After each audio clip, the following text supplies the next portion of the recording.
Okay, so this is chapter 2. This is my last and final clip number 5 on unemployment.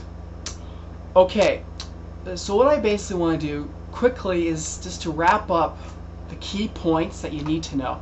And I also want to mention sort of why I personally find this to be a very fascinating topic and very interesting. It all actually started when I was in my OAC year at NAIRU District Secondary School. I was in high school. And my teacher, Mr. Crickmore, and he took myself and a few other students to debate. Well, actually, it wasn't really a debate. It was more of a presentation because it was just one person there talking. So it's not really a debate. It was by a woman who came actually to Brock. That's what we went to. Went to the Brock Performing Arts Theater, and she spoke about her book that was just hot off the presses at the time. This is like 1999, I think. Called here it is. I still have it. My teacher, Mr. Crickmore, bought it for me. Actually, it's called The Cult of Impotence, and very interesting book. Actually, as a result of her book, when I just finished high school. Then after that, and because this was like right at the very end of my OAC year, went to do my undergraduate degree at the Schulich School of Business up in York University in Toronto. And one of the first things I did when I was up there was I bought this book called Capitalism and Freedom, which is written by this guy, Milton Friedman, and he is a Nobel Prize-winning economist. The reason was because she spends a lot of time in this book, Cult of Impotence, attacking this book, basically, Capitalism and Freedom. So I have both books, both sides of the issue. That's an important thing to do as an academic. It's not just to read one side of the issue, but to read both sides of the issue. And this is effectively like reading black and white here, because this is a very strong. They're both very strong philosophies, and it was because of her book that I actually first really got into this. Okay, what is this Milton Friedman guy all about? What is capitalism all about? What is the NAIRU all about? And so on, because there's a lot of political controversy in this.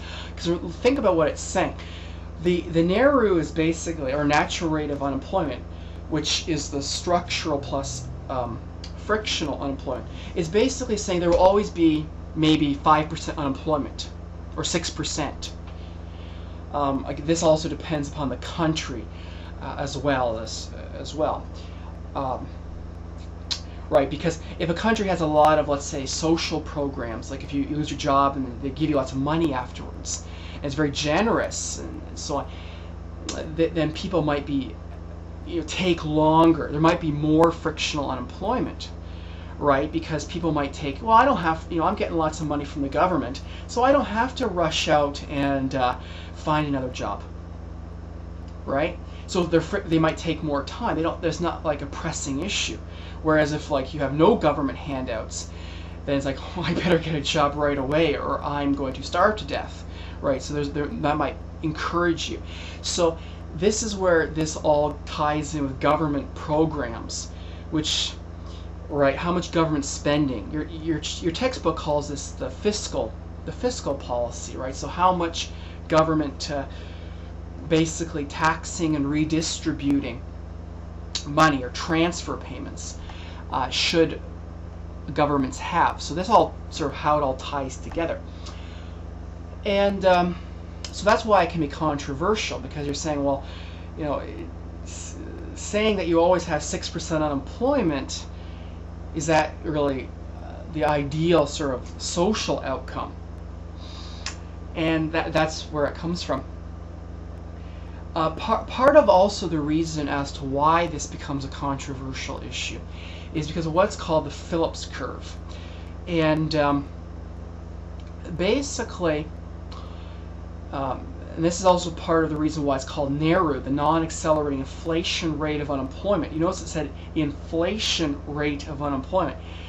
This also ties in with inflation. And you see the Phillips curve basically was showing that there's a relationship between unemployment rate and the inflation rate. You see, basically, let's say you're a rich person. You have lots of money. Okay. What do you want?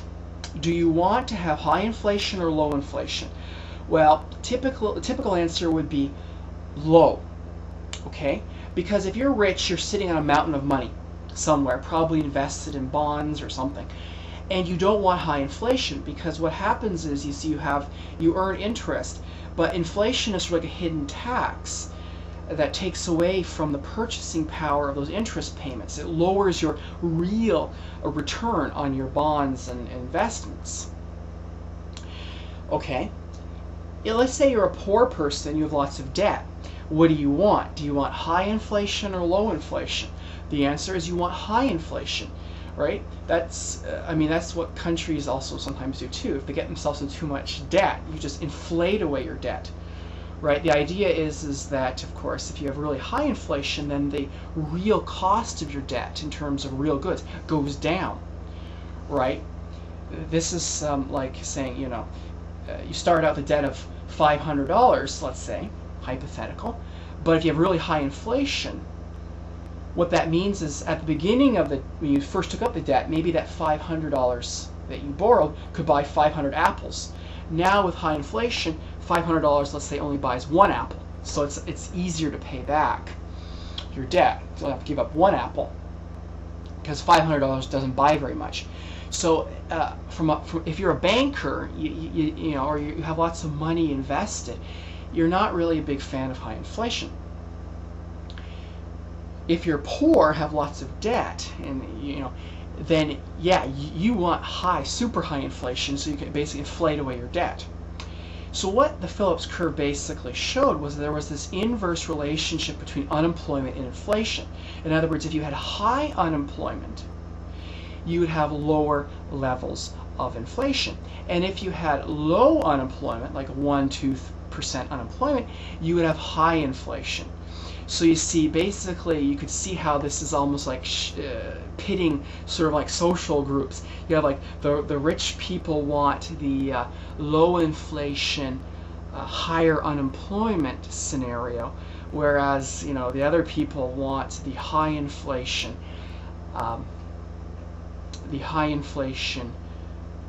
low unemployment scenario, right? Because if you want to have a job. So there was this kind of debate over which sort of trade-off between unemployment and inflation, and that's sort of what she was rambling on about in her book, Linda McQuaig's book. Okay, so that's sort of the idea of why it can become controversial. There, of course, later on it became there became more further debates showing that this trade-off is actually somewhat more complicated, because there's also future expectations come into this, and Phillips curves can shift around, and that's a little bit more of a complex discussion that brings us into more complex macroeconomics that I don't really want to discuss at this point. But I'm just saying this is a very fascinating issue. Because, of course, remember, the other thing about inflation is that ties into central banks, right? Most central banks, have these sort of inflation targeting policies to keep inflation low. So you can also say, well, see, those central banks are just agents of rich people who want to keep inflation low, kind of thing. So that's how you get central banks in this. You have you have different groups in society and all this stuff. So this becomes very fascinating and has lots of political implications. Okay, so that's all I want to say about unemployment, and I hope you found that interesting and exciting. I loved making this. I had a great time, actually, because this is just for me, this is very fascinating stuff. So anyway, on to the next one.